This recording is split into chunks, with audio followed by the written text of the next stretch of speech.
Hi everyone, I'm June and my husband Gabriel is helping me write this story. Before I dive in, let me tell you something. My first meeting with Gabriel's parents, Louis and Lena, was a complete disaster. Here's what they said. "I can't believe you would date such a loser, Gabriel. This woman has nothing going for her.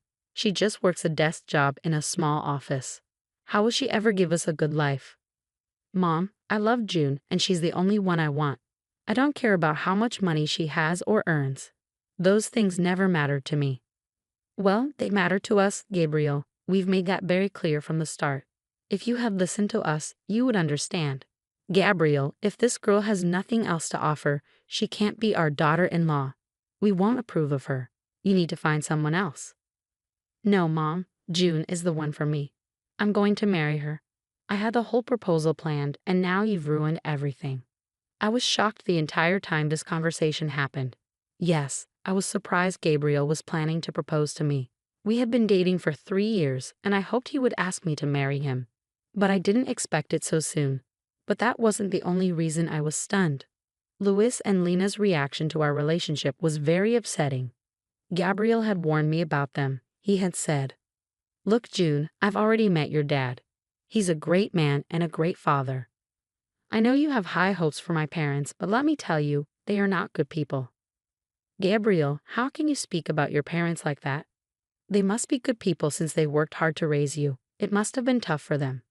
They're really hardworking. You don't get it, June. Yes, they worked hard to put me through college, which helped me get a good job, but it was all out of greed. They always wanted me to marry someone wealthy so they could benefit from my wife's money and live comfortably. They won't be happy when they find out you work in an office. I was naive and didn't realize how selfish and cruel parents could be. My own parents were kind, and even Gabriel acknowledged that. Although he financially supported his parents, he didn't have much contact with them. He disliked them for some reason but didn't cut ties because they guilted him about their sacrifices. When I met his parents, I saw how greedy they were. Despite Louis and Lena's protests, Gabriel proposed to me and we got married. They threatened to boycott the wedding but eventually came after Gabriel pleaded with them. He didn't have much family and wanted his parents there desperately. They only agreed when he assured them that my family wasn't poor. My father owned a house and some property. They made it clear they were there for their own gain. They told me, ChatGPT, "Just so you know, June, we still don't approve of this marriage. Gabriel is successful and we expected him to marry someone wealthy. We're disappointed he didn't. We wouldn't have come if we thought you had nothing. Thank goodness your father has something to his name. I hope you remember us and our presence today when you eventually inherit the house. I'm getting married today, guys. My father is healthy, and there's no reason for you two to bring up inheritance." I walked away from them after hearing their words. My father was my only family, and hearing that on my wedding day was sickening. I couldn't believe Louis and Lena had the audacity to demand a share of my money. I didn't tell Gabriel about it. I didn't want to ruin his day, and I knew it was hard for him to cut off his parents. Unfortunately, things went downhill from there. Gabriel and I were happy together, but his parents were always nagging us about money. They kept asking about my father's wealth, but we never gave them a straight answer, so they kept bothering us. Their behavior was embarrassing and entitled. They had no right to know my father's worth. We couldn't avoid them because we lived in the same city, and Gabriel wanted some relationship with them. For a few years, I tolerated their greed.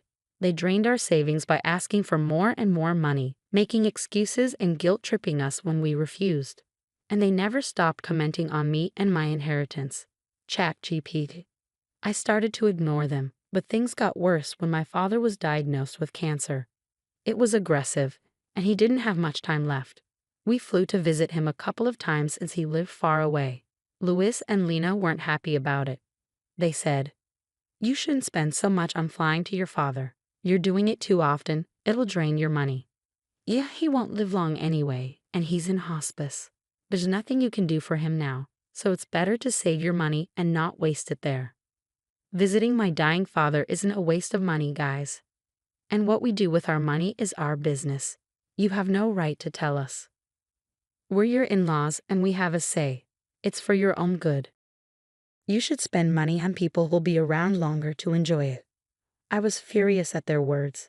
Dealing with my dad's illness was already overwhelming, and anyone who's lost a parent knows how tough it is. Louis and Lena weren't being supportive. Instead, they were subtly telling me not to see my father and to spend money on them instead. Thankfully, Gabriel stood up for me and ended the conversation. But from that day on, I was determined to set things straight. Once I was in a better place emotionally, I vowed to show them where they stood. My dad passed away about 3 months after his diagnosis. It was devastating. Even though I knew it was coming, seeing his health decline was incredibly hard to accept. Gabriel was my rock through it all. He held my hand as we arranged the funeral.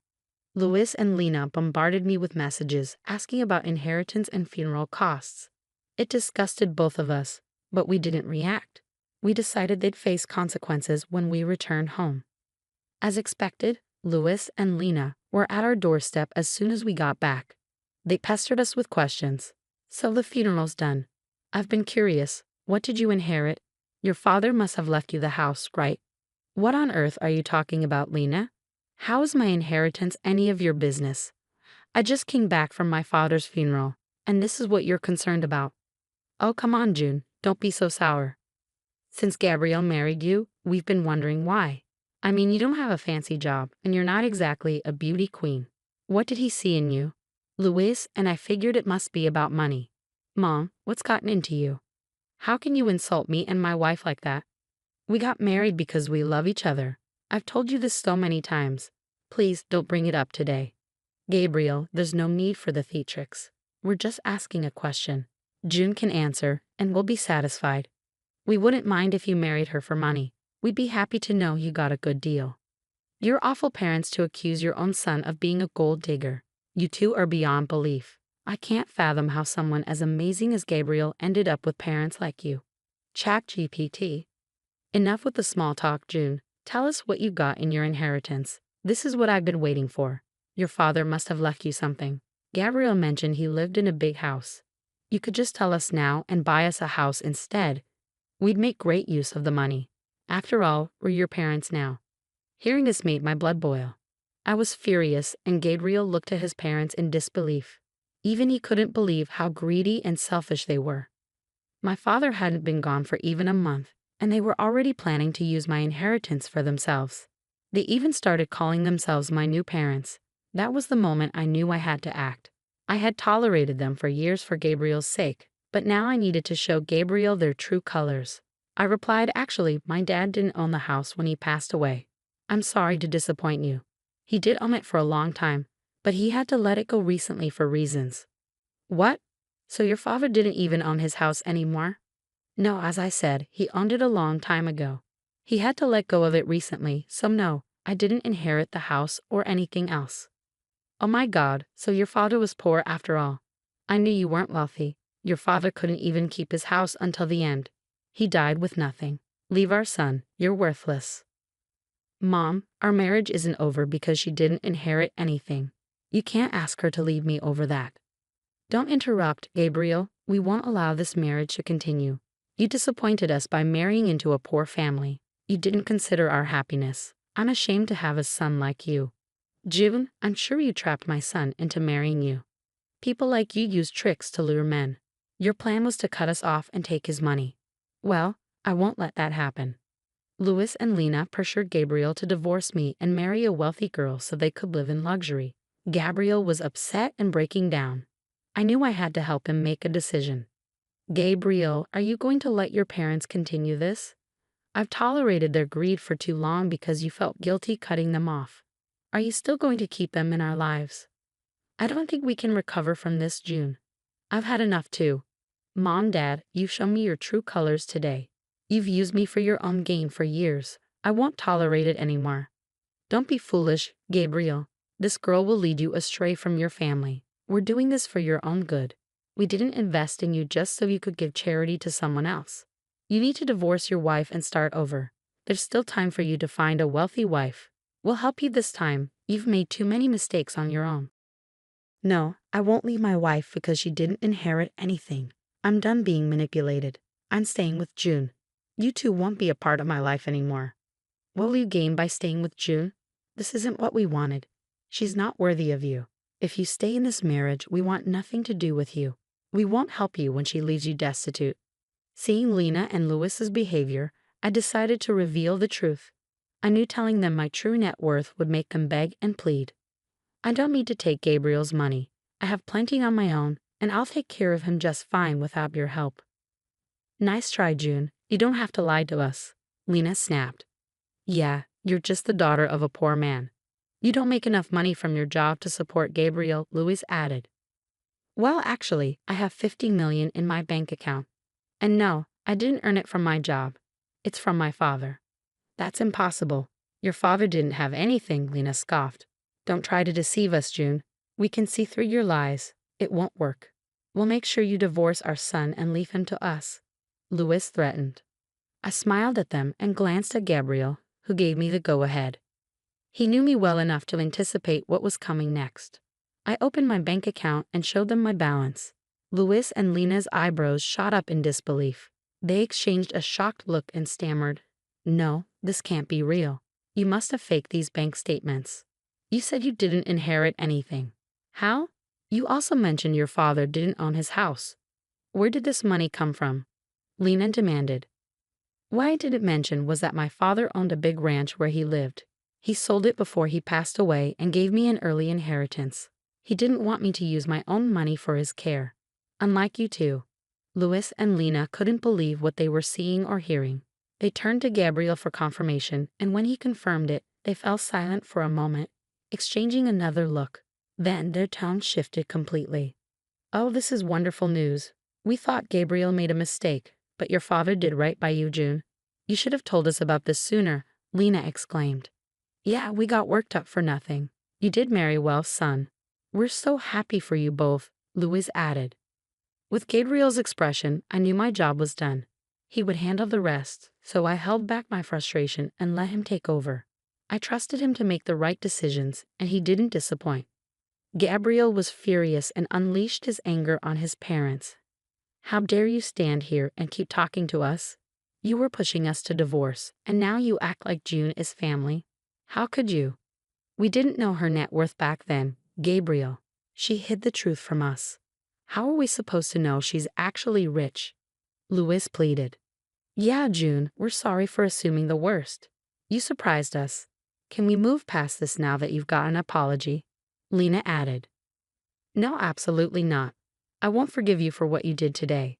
I just buried my father, and you didn't let me grieve in peace. I'll never forget or forgive this. It's enough. Since you think so little of me, you don't deserve to be in my life. Get out of my house and don't come back. Starting next month, you're on your own. I won't be helping you financially anymore. You don't deserve it after today." After Gabriel's ultimatum, Louis and Lena went ballistic, begging and pleading for us not to cut them off. But neither Gabriel nor I paid them any mind. Gabriel was so angry that he threatened to call the police if they didn't leave our house. Eventually, they heard the warning and left, but they continued to blow up our phones with calls and texts. We blocked their number and warned them that we would press charges if they didn't stop harassing us. For the next few days, Gabriel handled his family while I focused on grieving for my father. Finally, in a peaceful setting, I could reflect on my childhood memories and remember my father for the good times. He was truly amazing. When he understood I didn't want to move back south, he sold his property so I wouldn't have to worry about it. He even used some of the sale money to pay for hospice, not wanting me to spend my own money on his care. He was a great parent, and I miss him dearly. While Gabriel mourned the loss of his toxic family, he faced guilt from others who didn't understand why he cut ties. However, when he shared the full story, they stopped pressuring him. Now, everyone who knows Louis and Lena is disgusted by their behavior. Despite us blocking their numbers and changing our locks, they persistently try to contact us. We're considering restraining orders if they don't stop soon. Meanwhile, I recently discovered that I'm pregnant. It's bittersweet knowing my father won't be part of my child's life, but Gabriel and I are excited about this unexpected blessing. We're preparing ourselves to welcome our little one into the world with open arms.